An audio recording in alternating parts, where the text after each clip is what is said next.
बढ़ी गे है तो दर्द धड़कोगे तोहर मरद चढ़ल जवानी लुटतो बढ़ी गे है तो दर्द धड़कोगे तोहर मरद चढ़ल जवानी लुटतो छोड़ी लब वाला डोज तोहर सैया देतो तोरा भुइया सुता के रोज लेतो छोड़ी लब वाला डोज तोहर सैया देतो तोरा भुइया सुता के रोज लेतो।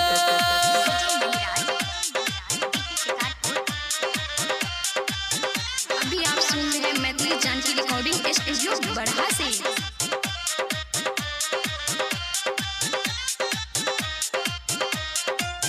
आप सुन रहे हैं राम भरत बिहारी को।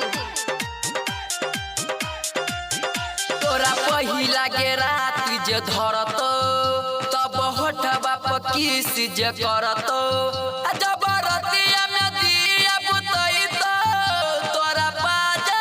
साइकिल तो कतो गैया गा पाछा लगतोगे तोरा याचा रात भर ले तो मजा देतोगे तोरा सजा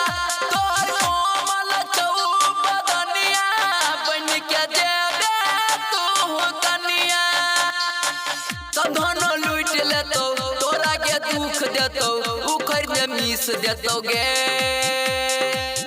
छोड़ी लब वाला डोज तोहर सैया देतो तोरा भुइया सुता के रोज लेतो छोड़ी लब वाला डोज तोहर सैया देतो तोरा भुइया सुता के रोज लेतो।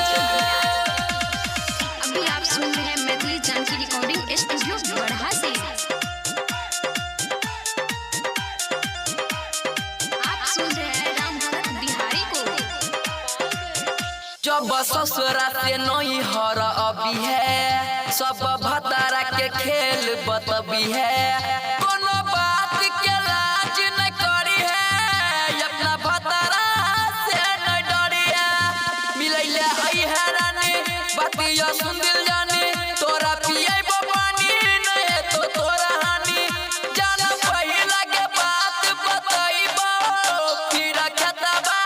में ले जइबो राम भगत येतो तोरा के डोज देतो सुमी सरोज खेतो गे छोड़ी लब वाला डोज तोहर सैया देतो तोरा भुइया सुता के रोज लेतो छोड़ी लब वाला डोज तोहर सैया देतो तोरा भुइया सुता के रोज लेतो। डीके शिकारपुर